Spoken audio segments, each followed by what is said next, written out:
नजरीन आवाज़ न्यूज़ में भलीकार आऊँ यहाँ बिशार सुमरो आऊँ यहाँ संझा सैयद अल्लाह से हेडलाइन से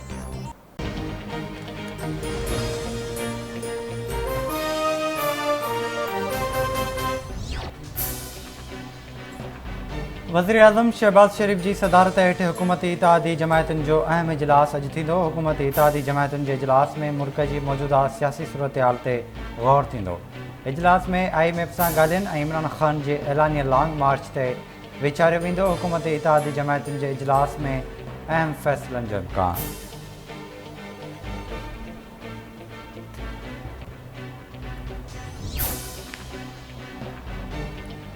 परडेही वज़ीर बिलावल भुट्टो ज़रदारी अॼु खां 26 मई ताईं सरकारी दौरे ते स्विट्ज़रलैंड पहुचंदो। बिलावल इलाक़ाई मसइलनि ते कोठायल वर्ल्ड इकोनॉमिक्स फोरम जे सालियाने इजलास में शिरकत कंदो। परडेही वज़ीर बिलावल भुट्टो ज़रदारी मौसमियाती तब्दीली सबबि पैदा थींदड़ चैलेंजिस बाबति पाकिस्तान जो नुक़्ता नज़र पेश कंदो।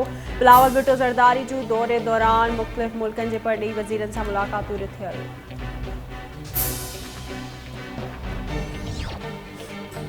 तहरीक इंसाफ़ 25 मार्च ते इस्लामाबाद ॾांहुं मार्च कंदी। इमरान ख़ान तारीख़ जो ऐलान करे छॾियो। पेशावर में कोर कमेटी जे इजलास बैदि इमरान ख़ान चयो त 25 मई ते मंझंदि 3 वॻे श्रीनगर हाईवे ते मिलंदासीं। हुकूमत ट्रांसपोर्ट, पेट्रोल पंप ऐं इंटरनेट बंदि कंदी। कारकुन वक़्त खां अॻु निकिरनि। जेसीं ताईं असेंबली टोड़े नई चूंडुनि जो ऐलान न कयो वियो तेसीं ताईं इस्लामाबाद में वेंदासीं।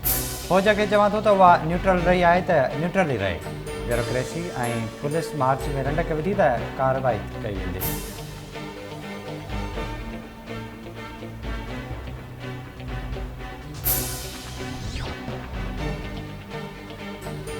इमरान ख़ान मुल्क में घरू वेड़ चाहे थो। इहा संदसि भुल हूंदी। मुल्क खे तबाही जे किनारे ते पहुचाईंदड़ इमरान नियाज़ी आहे। माण्हू संदसि गिरेबान पकड़ींदा। असांजी हुकूमत खे आहे महीनो ई मस थियो आहे। इमरान ख़ान जेका ज़बान मरियम नवाज़ लाइ इस्तेमालु कई उन सां समूरी क़ौम जा कंद शर्म जा झुकी विया आहिनि।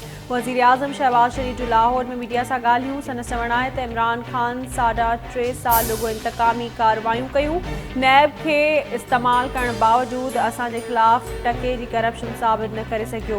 नैब जी क़ैद में मूंखे पट ते सुम्हारियो वियो।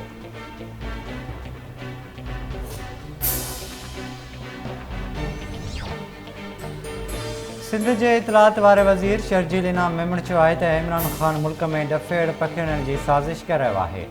इमरान ख़ान जी लॉन्ग मार्च जो मक़सदु इदारनि ते दबाउ विझी यरगमाल बणाइणु आहे। इमरान नियाज़ी क़ौम खे यरगमाल बणाइण वारी कोशिश में रुधल आहे। इमरान ख़ान जे लॉन्ग मार्च वारे ऐलान ते रद्द अमल ॾींदे शर्जील मेमण चयो त इमरान नियाज़ी खे मुल्क सां दिलचस्पी न आहे, रुॻो कुर्सी सां चंबड़ियल रहणु चाहे थो। इमरान ख़ान ॿुधाए त चूंड सुधारनि खां छो पियो भॼणु चाहे। असां चूंड चाहियूं था पर इलेक्शन चूंड सुधारनि बाद थींदी।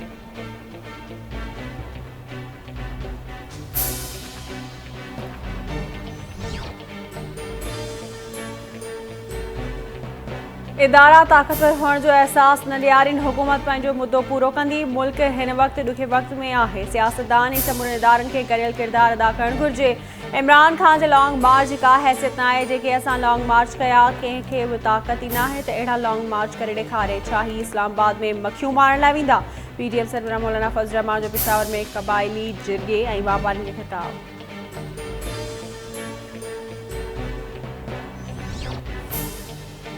ऐं कोटा वेझो वैन गलती थियण करे औरतुनि ऐं ॿारनि समेत अरिड़हं मुसाफ़िर ज़ख़्मी थियल मुसाफ़िर सिबी जे अस्पताल मुंतक़िल।